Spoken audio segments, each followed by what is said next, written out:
Hello, dear ladies and gentlemen. A warm welcome to our free webinar on decoding breast cancer genomics, navigating NGS data. Today is a unique opportunity for each of you to unlock the treasure in the dynamic realm of bioinformatics. We are honored to have with us an exceptionally talented expert in the field of bioinformatics, Dr. Sneha. Dr. Sneha is a senior scientist with 6-year expertise in NGS and PCR data analysis for molecular diagnostics. She is a proficient in analyzing diverse NGS panels, contributing to genetics counseling and PCR analysis, including COVID-19 data. Dr. Sneha has a strong background in bioinformatics, actively engaged in drug discovery, genomic analysis, and cross-functional projects. Also, she holds a PhD in computational biology and MSc in biotechnology with multiple research awards. Dr. Sneha is an author of 28 international peer-reviewed publications showcasing versatility as a NEET tutor, bioinformatics consultant, and genome analyst. So, with the treasure of her knowledge, we are confident that by the end of this session, you will fulfill with valuable knowledge that will stay with you. So, without further ado, let's welcome Dr. Sneha. Hello. Thank you. Thank you, Sakshi, for the introduction. Hi, all. Welcome. Happy New Year to all of you. Before starting, ma'am, there is a notice for everyone that the attendance sheet will be provided in the last 15 minutes of the session, and 100% attendance is mandatory for qualifying for the certificates. Thank you. You can start then. Yeah, thank you, Sakshi. Thank you. Thank you. Happy New Year to all of you. I'll share my screen.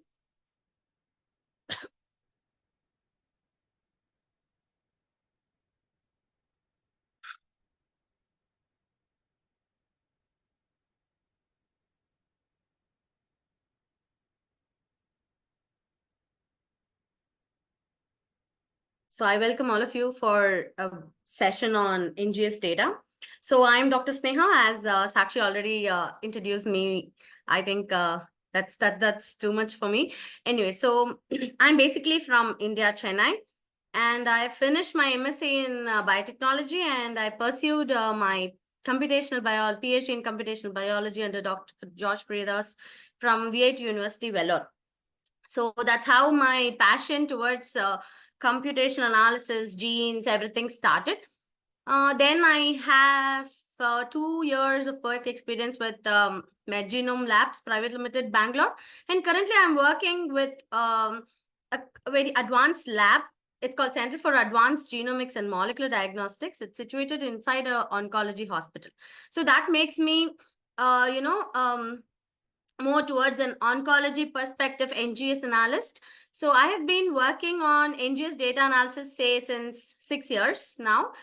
And I've seen different kind of data, analysis and things. And this entire workshop or this entire webinar is going to focus on what is the importance of analyzing the data. Okay, so basically NGS, yeah, like many of us are very, this is a very new word, and say from a decade older, and so many of you are very interested in that.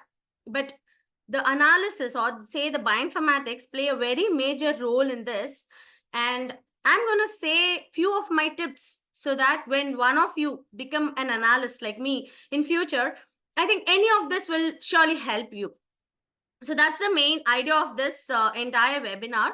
So I'm going to share my, say, more than a webinar, I want to say that I'm going to share my experiences. So I think we can begin, yeah? So this is the agenda for today. So introduction to NGS, data retrieval. So I am a bioinformatician. So I'm going to talk more about more than bioinformatics, say analysis of the NGS, more than the wet lab. Say do the dry lab part of NGS than the wet lab part of NGS.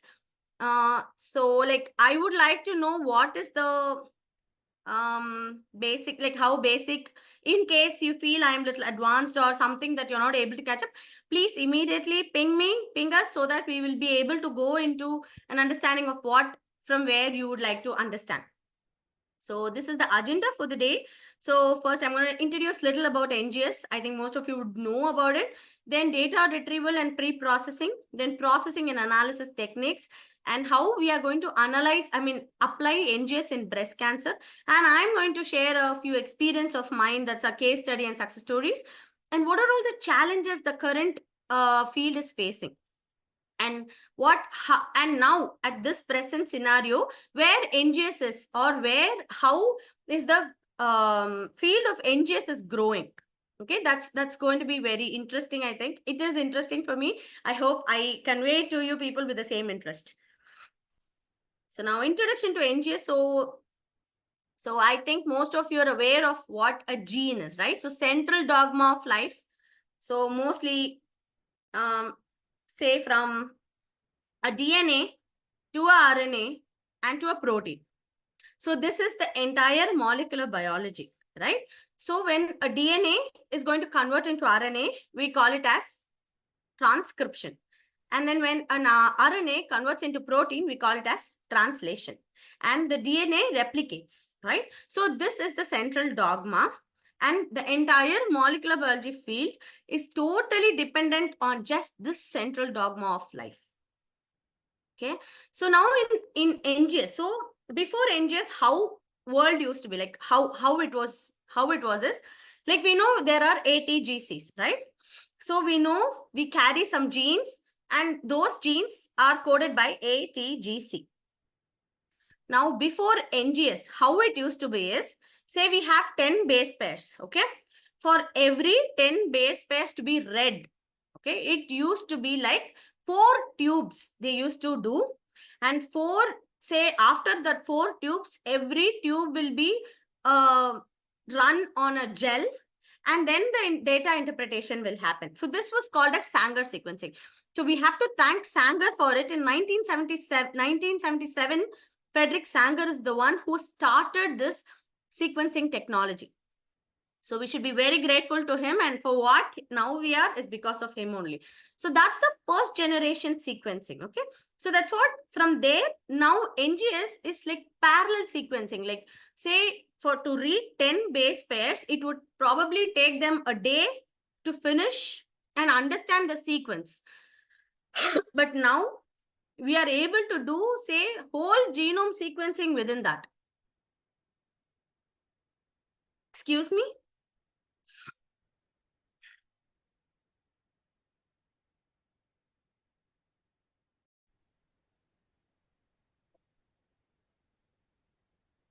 Dr. Sneha?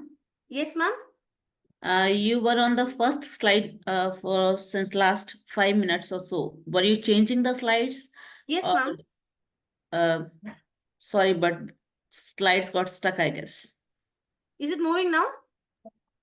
Your screen is not shared yet. Please share it again.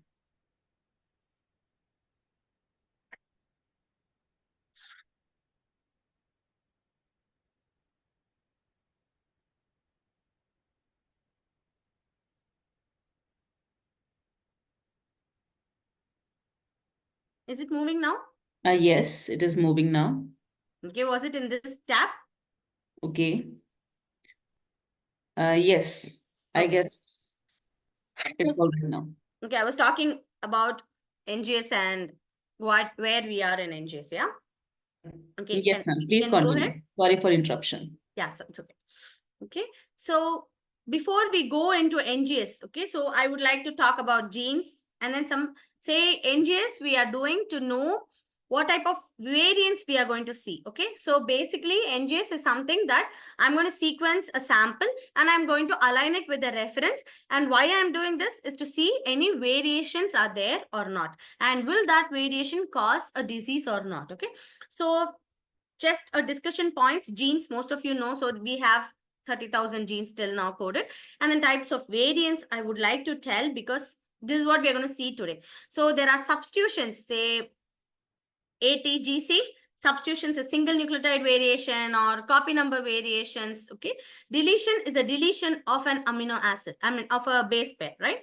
And then insertion is going to get inserted. Say because of deletion or insertion, there can be a frame shift. So we can call them a frame shift deletion or frame shift insertion. And because of insertion and deletion, when there are more than one amino base pairs, there can be non-frame shift deletion insertions also. And then inversions is like a part of a gene or say a few bases gets inverted. That's what I've been given here. Okay. So now, now what is NGS and what are the basic steps in NGS I'll talk about. So first is extraction. Okay, so extraction of the DNA, RNA. Okay, so from what is the starting material? So our starting material could be either a blood. Say in case of germline variants, we are going to use blood. Say in case of somatic variants, we either use tissue in the sense the cancer tissue itself, okay, which we call it as FFP. They fix the tissue in wax or paraffin, and we call it as FFP block. Okay, in another way of somatic testing is from blood also. So what it is, I will definitely tell in the end of the session. It's going to be very interesting. So now we're going to extract, and extraction is like normal, like extraction procedure. We're going to take the DNA or RNA as a starting material. What was the second one? So library preparation. Library preparation plays a very major role in entire NGS procedure. So what is this library preparation? Most of you would have heard of library prep. Okay, I'll tell you.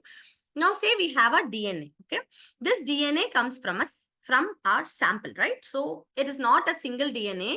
Now we have to take this DNA and we have to amplify it, because one read is not enough for us. So we're going to amplify it. So amplification is done using PCR. So now in PCR, we are going to use certain primers. Okay, these primers will help us to amplify our gene of interest.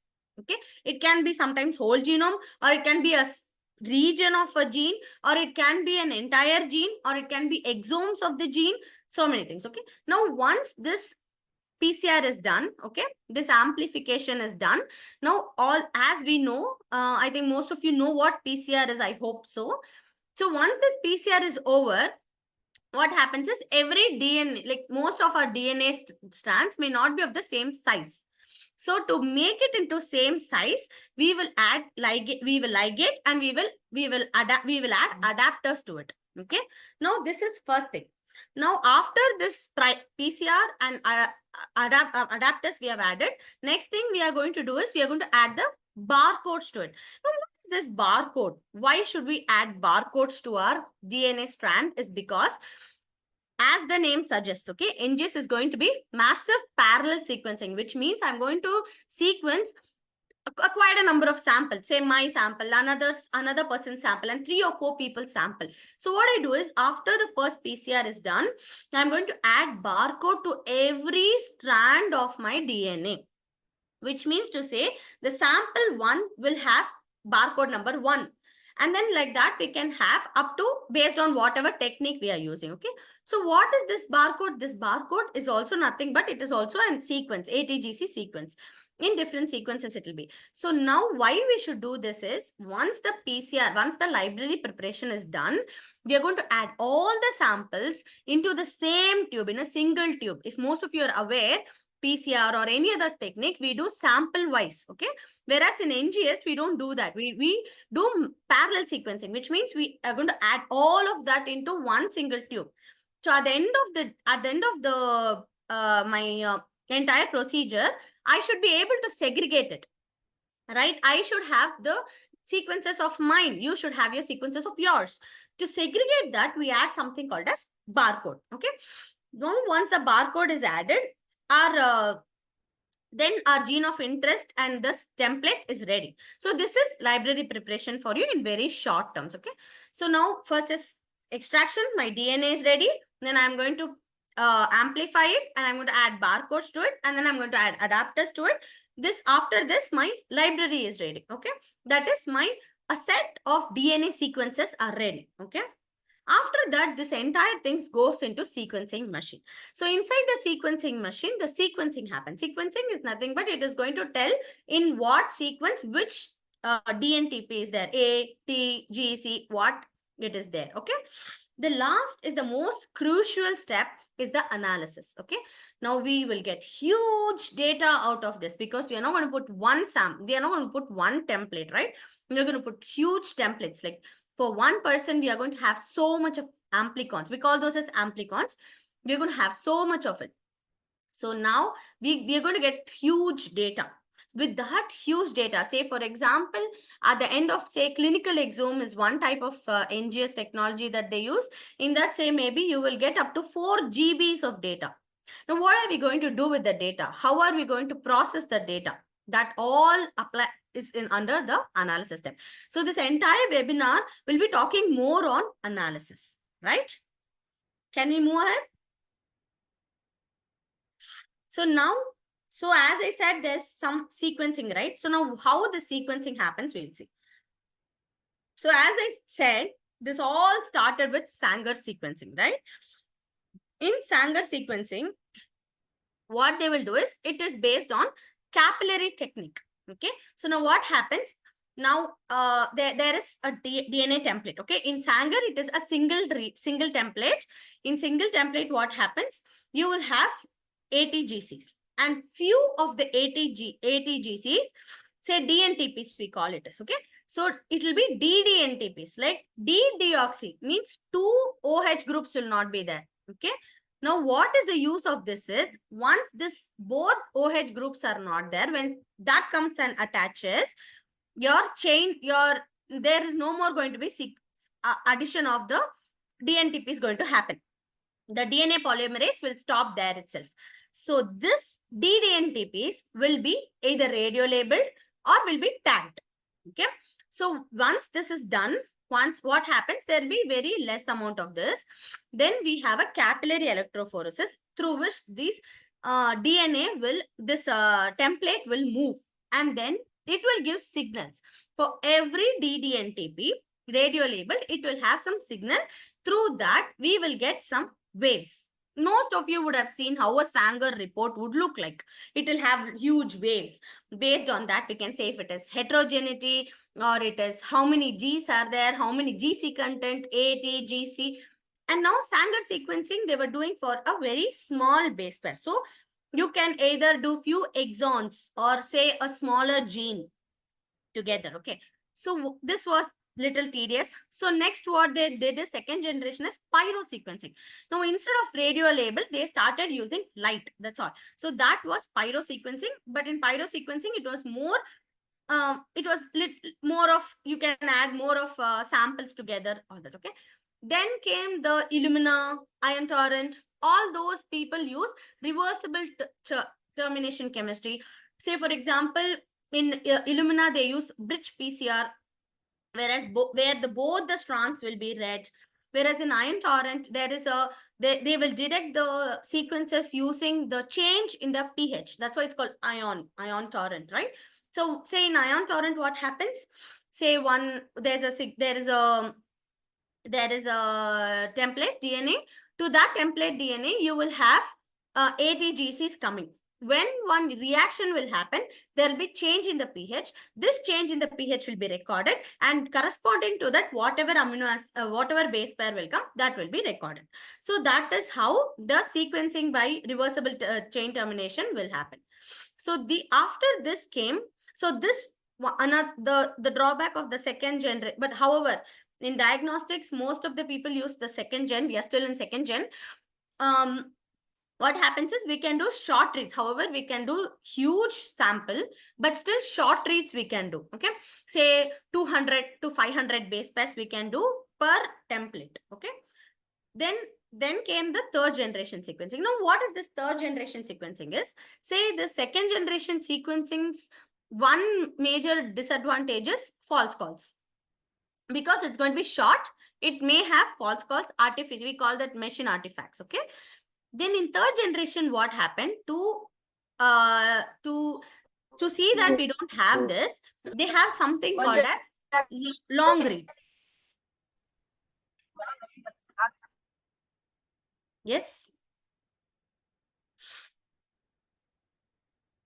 Can I continue? Please continue. Yeah.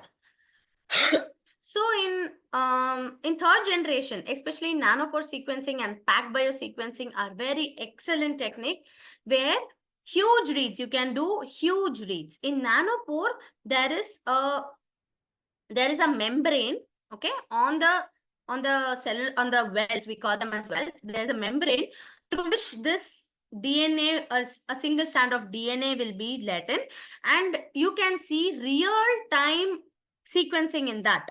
Okay, like once the sequencing is happening, you can see it real time. So, and nanopores machines are very small, very small. You can have we have a machine called Minion, which you can carry it virtually, like you can just carry it and do your NGS in field. So these kind of sequencing was introduced for especially infectious diseases, and they're pioneers. There's excellent research going on because of nanopore technology. Oxford, it's been patented by Oxford. Oxford nanopore sequencing is a very nice technology. Then fourth generation sequencing, as I told in the last, I will be talking about it. It's a very interesting, and it is a very advanced level. Like it has addressed most of the disadvantages that we are currently seeing. So this graph shows how every, say, Sanger was introduced in 1977, where its data output is, okay, say somewhere here, very less, you used to get very less. Whereas Illumina now can say, it can give so much of, say, in this, as per this study, it can give up to 1000 GB data. So you can understand how much we have grown in, say, 15 years, 20 years, okay? Now, nanopore is another technology, as I told, is a long read technology, and it is also doing excellently beautiful. And they have their own bioinformatics software also to support their findings. Okay, so now applications of NGS. So now done, we have seen more of this. Now, where all we can apply this NGS is, okay. So one is human biology, like say, now we are using it in diagnostics, like say to understand a disease condition. Okay, not only that, it also helps us unveil lot of, say, new how we can understand the genotype phenotype correlation. So directly, say, in the genes, what is happening, some variant I have found, how it is getting phenotypically expressed, say morphological differences, how it is showing. So for that, NGS is extensively used. Pharmacogenomics is a very, very upgrowing technology now, where this NGS data they directly use to understand if the drug will work or not. Especially from my experience, if I have to tell, the lung cancer patients are getting highly benefited through NGS technology, because even before the treatment is started, they are able to understand if a particular drug, say we call that as first generation drug, second generation drug, okay, say those kind of drugs will help them or not. So this NGS technology, lung cancer, even breast cancer, that's what we're going to see today. So how these this variants, say some variants in EGFR, if EGFR is a gene, where in that gene there is a variant called T790M. So in the position 790, say tyrosine should have been there, which has changed into methionine. If that change is there, then they would not probably benefit from first line treatment. So they have to opt for the second line treatment. So then there are certain drugs called TKIs, we call it as, okay, tyrosine kinase inhibitors. So those tyrosine kinase inhibitors go and attach to a particular gene called ABL or c-KIT. Okay, so these are certain genes that we see in blood cancers, gastrointestinal stromal cancers, just we call them. So these TKIs are given to them, but mostly people do not, respond. Why do they don't respond? Because they will have a mutation which will not let the drug go and bind to that particular site, active site. So to understand this, pharmacogenomics has played a major role in understanding the patient and their drug response. So diagnostics, as I've already told you, say we can understand that there are a lot of different types of stage 1, stage 2, stage 3, stage 4, and to understand what is the primary cancer, all the diagnostics in even inherited cancers like leukodystrophy, muscular dystrophy, to identify DMD gene mutations, all that NGS has played a major role. Forensics, nonetheless, I need not tell you. Forensics, it's been used, and then human microbiome. say gut bacteria, to understand their role, all that NGS is playing a very major role. So now in NGS, if you see, there is something called as genome sequencing, where you take the entire genetic, like once the DNA extraction is done, you take the entire whatever DNA you have got and then you read it. That's like there is no skipping of anything. You full, okay?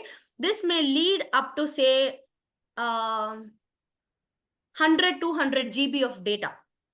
Okay, this is whole genome sequencing. So mostly, okay, in research purpose, whole genome sequencing is used. And for microbes, they use whole genome sequencing. Coming to human, it is not very, very, used tool in diagnostics or treatment purpose. So what is used is exome sequencing. So exome sequencing is what? Exomes are nothing but the exomes of our body. So why exons, basically? So why we have to see only exons is because that is only going to become a protein, right? So we have two types in exome sequencing itself. One is whole exome sequencing, reading the entire exomes or exons that is present in the human DNA.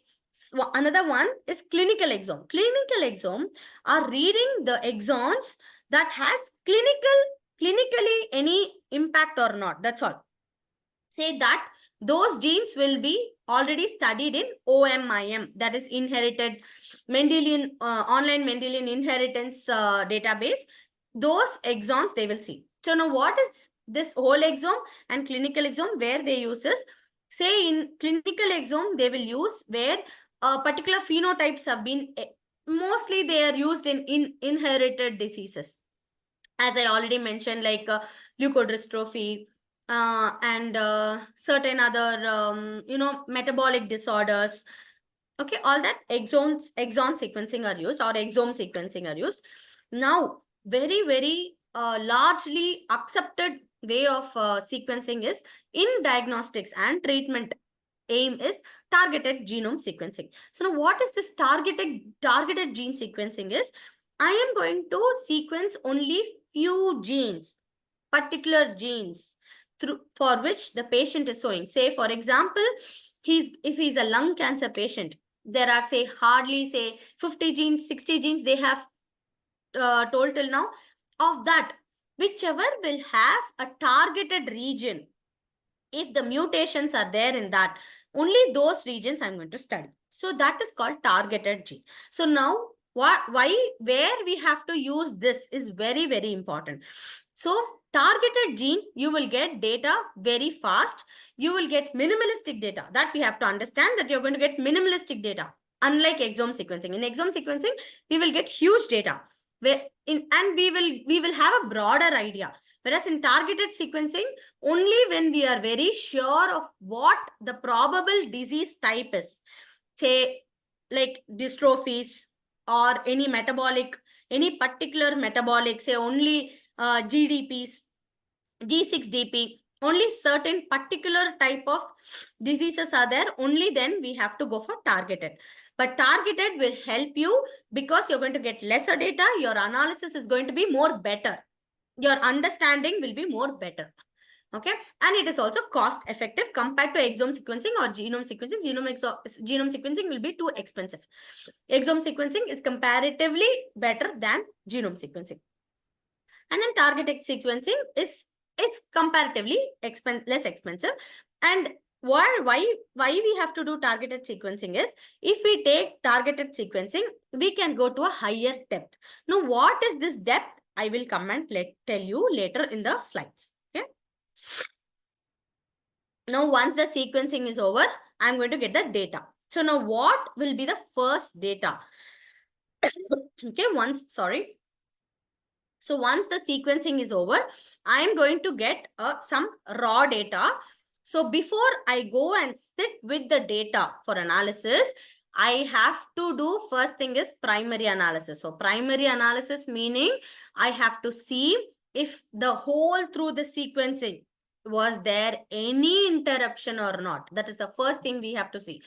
Because these machines, say Illumina or Ion Torrent or any, say Nanopore and all will function for say 25-30 minutes, whereas Illumina or Iron Torrent is going to run the sample for hours together.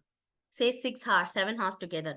So in that due course of time, if any changes has happened with the machine, with the environment, or with my sample, we have to first take the log. So that will be the first primary analysis. Okay. Then second is, then in primary analysis, first thing is I have to see the log of what has happened. Second thing what I have to see is, I have to see if the amount of data that has been generated is correct or not. Say I have, say, 5 samples, and if I'm running clinical exome, approximately I should generate 20 GB data. So each sample will have approximately 4 GB data. So based on that, so even for targeted sequencing, you will know how much one sample should produce, and if that is produced or not, that much amount of data has come out or not. So in that data, you will come to know once you see the logs. Okay. Then after the primary analysis over, now I'm going to start with my actual, say, analysis. Now before analysis, I have to do one more thing is QC. So now what is this QC? Quality control. Most of you would know what is quality control, right? So now what is this QC?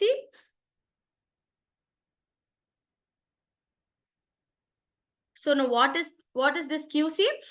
How are we going to see this QC? Is by certain parameters that will also mostly come in your log, or we will have to generate them. So we have certain online tools which will help us generate the data. Okay. So the first thing what you will be getting from this after the sequencing is something called as FASTQ file. So this FASTQ file is a file that is going to undergo a lot of changes, going to be beautified, going to be, many trimming, alignment, all that we are going to do. So for that, first we have to see if that FASTQC file has passed our QC or not. Okay. So for that, we have, say in case you're using a commercial software, you will know those data will be given by the software itself. Say commercially available tools itself will tell you. But in case if you don't have access to that, how can you do that? Is by this Galaxy software. Okay. Galaxy online tool. This is, you can make a note of this web link. It's called usegalaxy.org, or you can put Galaxy Bioinformatics tool. It's an excellent online freely available tool. You can do huge number of things with this, not just NGS. You can do many things with this. For example, you can see here you have FASTA or FASTQ file. FASTQ, okay. In this you can see, like, you have lot of options in this. So what you want to do with it, you want to groom it. See, you have a groomer, which is my favorite tool of all the tool. When I want to groom it, or I want to say you have to be proper, okay, all that. Then you have something called as fast QC control. Okay. So to this, okay, compute quality statistics. If you put in this, once you get the, so in this you just have to put your file and you have to run the tool. It will give you a detailed explanation of all your statistics. Okay. This tool, I would suggest all of you, whoever are already working on NGS or who's going to work on NGS, please go through this tool. This is an excellent, you have a standalone tool also for this, but this online tool is excellent. Like, it's free and you have lots of software help in this. So you can convert files in this. You can, if any error is there and you're not able to find what the error is, okay, wherever you have got that file, you just have to put in this. You just have to find the particular software and or the tool, and you run on that. It will definitely tell you where the error is, what has happened with the sample, what has happened with the file. You can understand all of this. Okay. So this tool I use. However, for me, for this presentation, I have a tool with this. I can explain.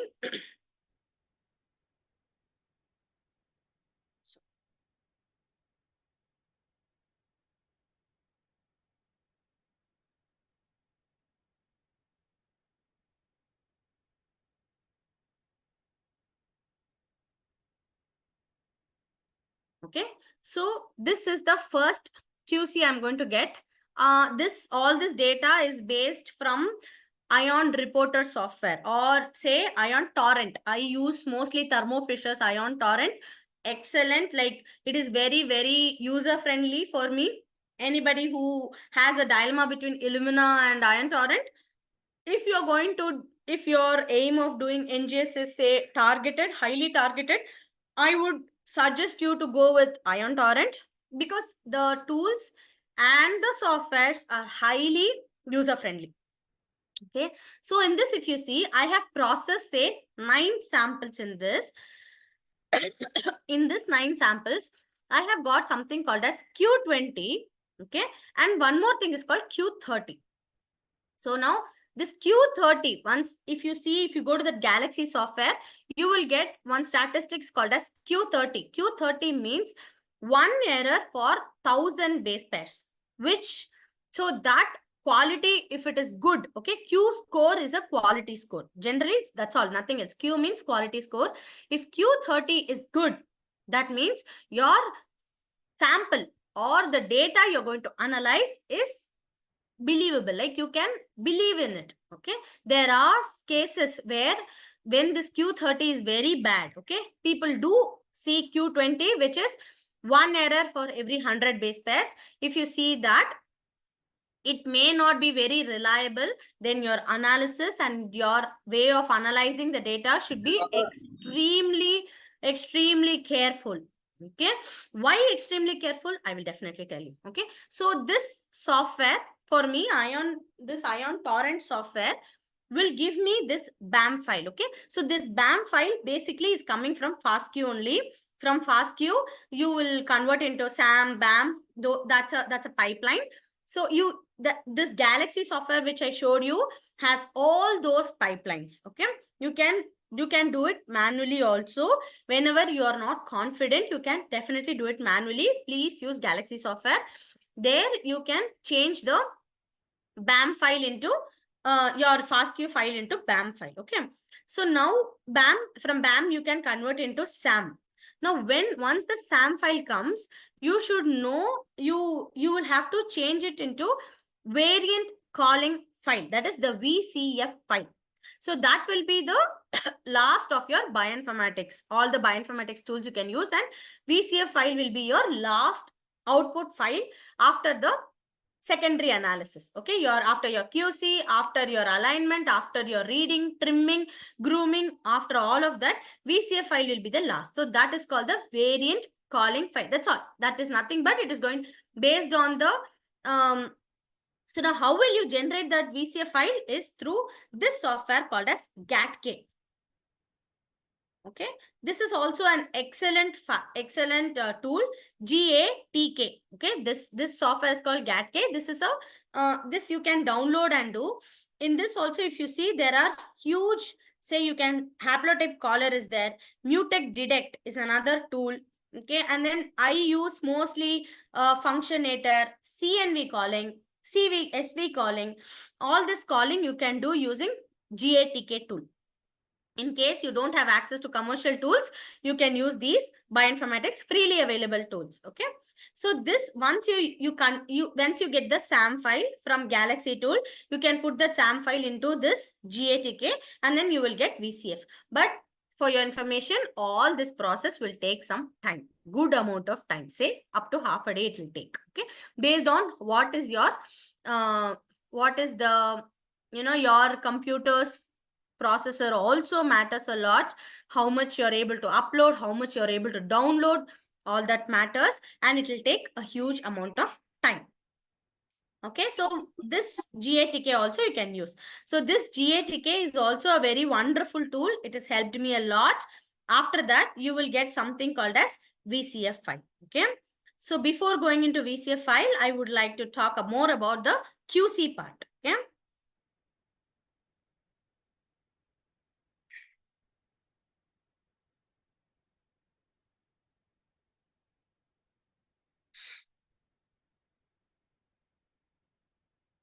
Sakshi, I am not able to go directly into this, Okay.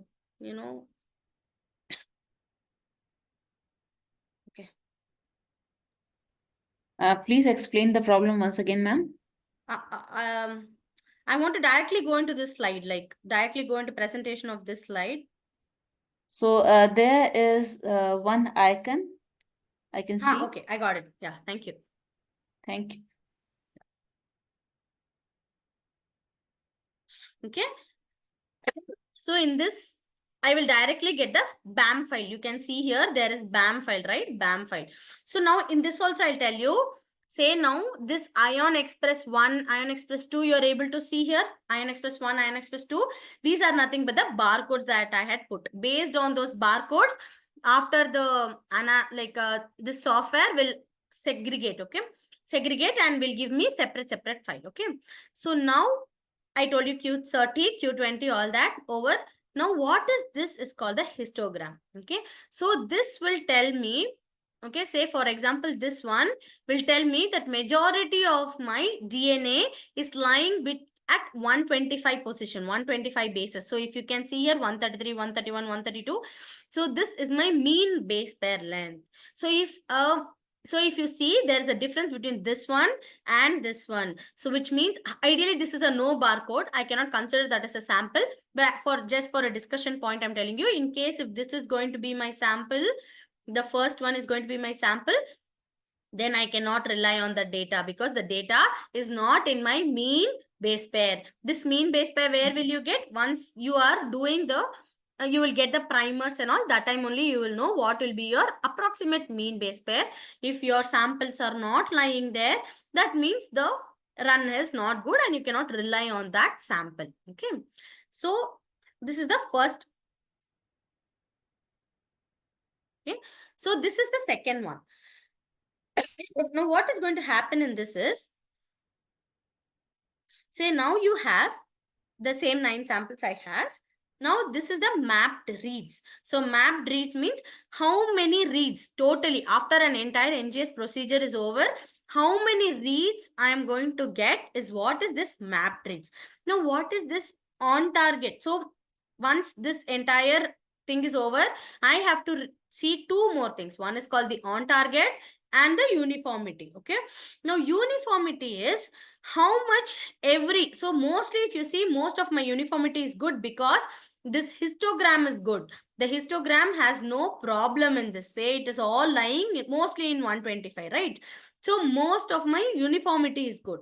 So now what is this on target? On target is, now I've done the sequencing. After the sequencing is done, I get some files I told you, right? FASTQ, BAM, FAM, SAM, then VCF, all that. So those files will be aligned with the reference or the bed file. So the bed file is something that I will put in the first only. Okay. Based in that, whatever sequence is there, reference genome, with that it will align. So if that aligns properly, then my on target will be good. In case it doesn't align properly, then my on target will be bad. So if my on target is bad, that means whatever is my gene of interest has not been sequenced properly, which means I have to do the sequencing again. Okay. If my uniformity is not good, then the reliability on my sample is going to go down because not all data is going to tell the same thing. Okay.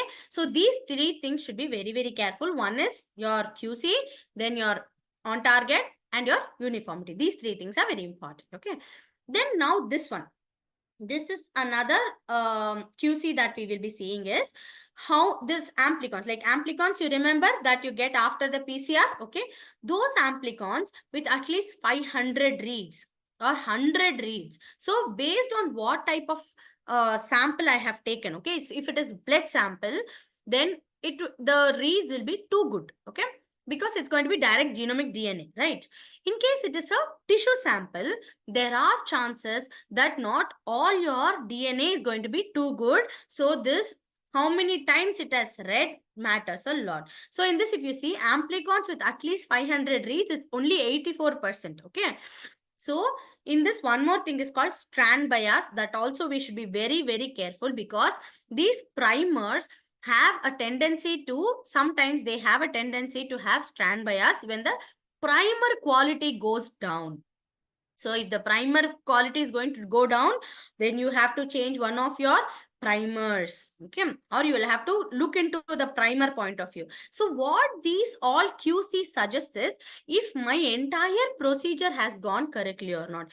Any of this is not gone properly, is not been done properly, it will highly affect my end result. Okay, so in case, say if the amplicons with at least 100 Rs has not attained more than 80%, then my reliability. So if I am going to say get a variant, say at 30%, then I may not be able to rely on it, right? It can be a machine artifact. So to nullify all this, I have to see all these QCs are very, very important. Once only when I am satisfied with this QC, can I go next to the analysis. Okay, so this tool I already explained. Galaxy is a wonderful tool. You can all go into the tool after the session is over or during you all can experiment so much with this tool. This tool has something from very basic to a very advanced. Only thing is, if it is going to be online, you'll have to be careful about your upload and download timing and the size of the sample, which may affect your analysis. Okay, timing. This GATK also I explained. This one you can download and use. This is also a very wonderful tool to do the referencing. Like say SAM, when you get the alignment file, SAM and BAM are nothing but alignment map reads. That's all. Those files, when you get it, you have to align with your reference genome. You can, to get your VCF files, you can use the GATK. This is also a very wonderful tool. So now comes the major part. Okay. Now, whatever happens after this, it decides the end result. Like say, what is going to happen to the patient will be decided. Okay, so this is called the tertiary analysis or the final analysis. Okay, so now in this, two things we have to understand. One is ACMG guidelines. Okay, so what is ACMG guidelines? It's American College of Medical Genetics. Those people have formulated certain rules and regulations to classify the variants. So broadly, if you see, the variants will be classified in any of the 5. First is likely benign, likely benign, variant of uncertain significance, likely pathogenic. Okay, so based on these, okay, so you can see PVS1, PM1, PP1, BA1. Okay, so once you get a variant, okay, once you have called for a variant, you have to see all these things. Like what is it? I will definitely tell you what is this ACMG guidelines. It's actually a very, if you go and read, there is a paper for ACMG. If you read it, it's little complicated and may not be very easily understandable. So there is a online tool to predict the pathogenicity. So why I'm talking about this prediction tool is because there is a classification called VUS, variant of uncertain significance, which is playing a very, very not neutral, but little difficult kind of role. Okay, that mutations. So now benign, everybody knows. Benign, likely benign, which means those variants are there in our population, may not cause a disease, is called benign or likely benign. Once you get the data, you will have lot of benign variants mostly, and then few of the pathogenic variants. Okay, so now this VUS variant. Okay, now I will go into this software, online tool to explain how this works.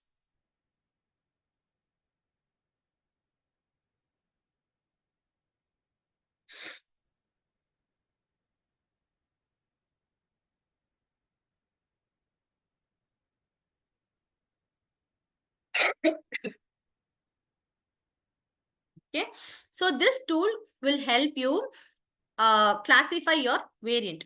This is also a freely available tool.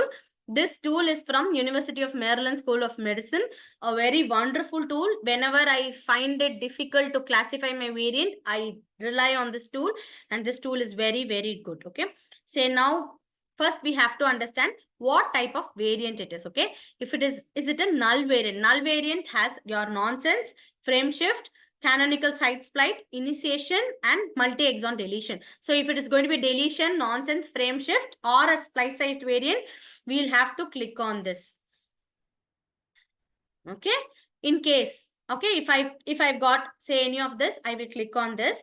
Then next we have to see, for every variant, we have to do a literature study. Literature study is very, very important. Okay, same amino acid change as previously established pathogenic variant. In case we don't know if it is a pathogenic variant, but in that same position, there is another amino acid that they have reported that it's going to be pathogenic, then we will have to click this. Okay, if we don't know that, we can leave it. Okay, then is de novo. Is this variant happened by itself or is it in the parents? How will we see that? By Sanger validation, we can see that. Okay. Then well-established in vitro. So for that variant, is there any sign? هذا فوري اشتاق ذاك اشتاق ده خبر هذا فوري زي كده Hello? ده ولا في شيء ده تقريبا Is there any issue?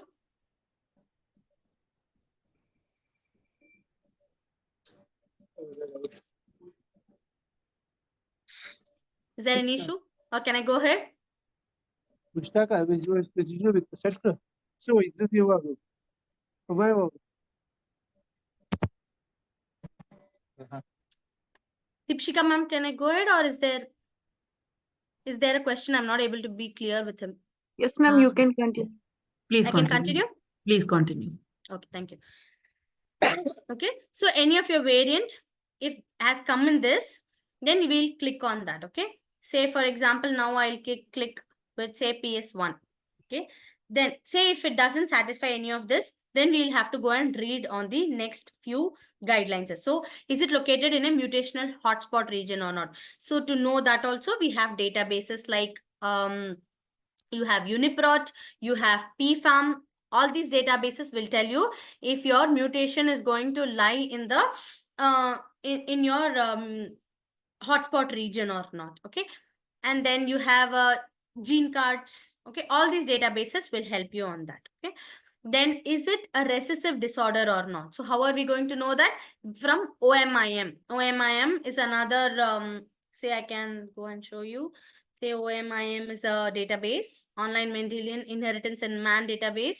In this, from this, you can come to know if it is going to be a say for now I'm putting BRCA, BRCA gene.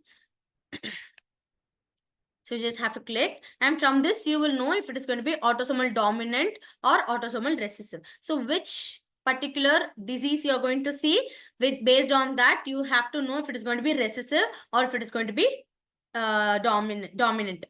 Basically in this you may not be able to say it because it is a somatic mutation. BRCA has also somatic mutation. Say for any other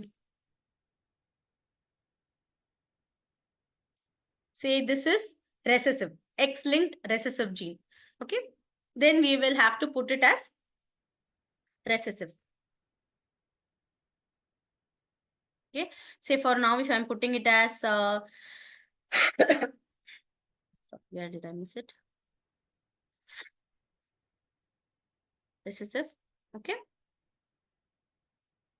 and then all of this. Okay, for that's all. Say now others all my variant are not compliant, so I'm not giving. I'll put add variant to the table. Now the variant will tell me what type of variant it is. So it's going to be a pathogenic variant. Okay, so now I will try and put, say, shall we try one benign variant? Okay, say this is a missense variant I've got, but I don't know if it is going to be pathogenic or not. Then say I have a well-established in vitro functional on a splicing effect. Okay, then now what is going to happen, we'll see. It's going to be a likely benign variant. So that variant we need not report it in a report. So this pathogenic variant, I will report it. Okay. So there are so many things in this. People can also use this. This is a very excellent tool. Whenever you have dilemma in classifying your variants, please use this tool. This tool is excellent and it will also give you a clarity when you're reading. It will let you read more on the variant. Okay. Before we produce any variant, before we tell any variant as benign, VUS or pathogenic, we need to do a thorough research on that until then, because every report of ours is going to change the entire treatment procedure for the patient. It will change either the treatment procedure or the prognosis of the patient itself. So for that, we need to be very, very careful in how we are going to classify these variants. This variant classification is very important. Okay. So this tool you can use.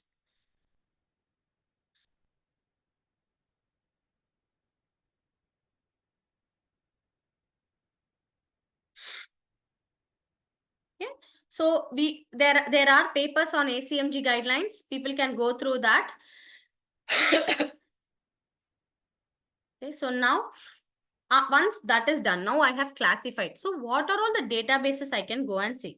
The first one is the ClinVar database. Second is ClinVar minor database, and Cosmic in case you're going to do anything with the somatic variants or say cancer associated variants. Okay. So for that, if you see, I will show how to use a ClinVar database. You just have to put some genes in this.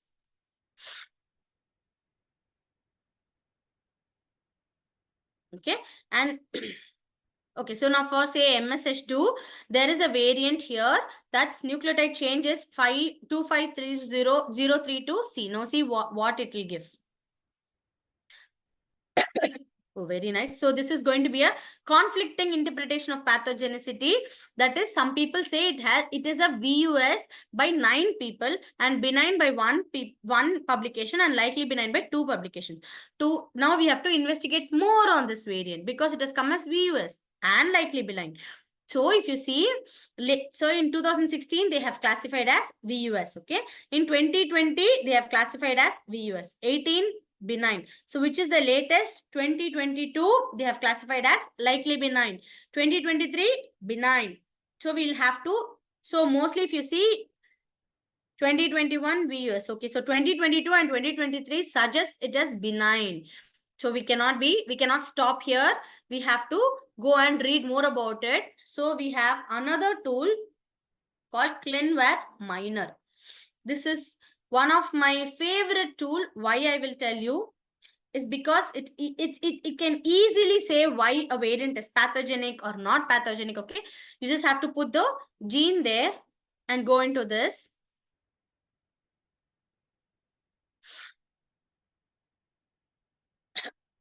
Here, you can see how many of the variants are pathogenic, how many of them are likely pathogenic, VUS, and total. Okay. Say, for example, I'll go into one pathogenic variant and show you what all details it will tell you. Okay. So, say now I'm going into this.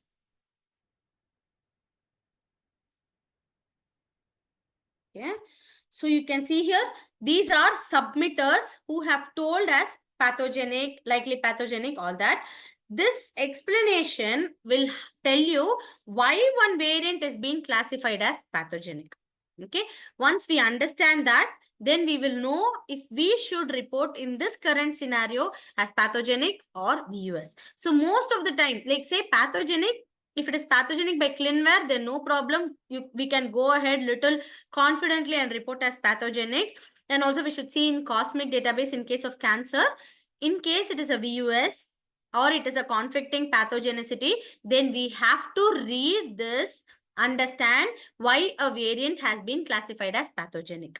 That will give you insight that if in my scenario, should I report it as pathogenic or not. Okay. So this is one beautiful database, and we can they will all tell with confidence because they have some paper review. We can go ahead, read those papers, and then understand if what we are doing is in the right path or not. Okay. So one more is Cosmic database.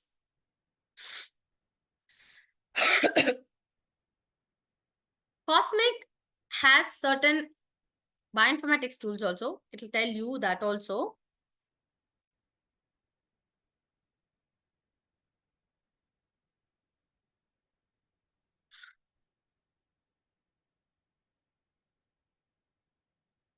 Okay. This has a gene viewer, overview, what are all the links, say is there any drug resistance towards this gene. As I told you, say this any drug, say some mutation is there, then if you give a particular type of drug, it may work or may not work. All the details it will tell you. Then you have a genome browser, then you have mutation distribution, and then you have variants. You can go here and you can check for your variant. Okay. Say for example, if I click this, it will tell me if it is going to be pathogenic or what it is, what type of substitution it is, then what has happened, in which type of tissues they are seeing. It is mostly seen in breast. And then if they have any strong evidence for it or not. Okay. That way we can see our variants. So this is regarding Cosmic database. In Cosmic, we will get to know a lot of research, what is happening, currently what is being curated, all that Cosmic database will explain. So Cosmic is mostly used when you're dealing with oncology. Otherwise, ClinVar is a very good tool for your other inherited type of diseases. Okay.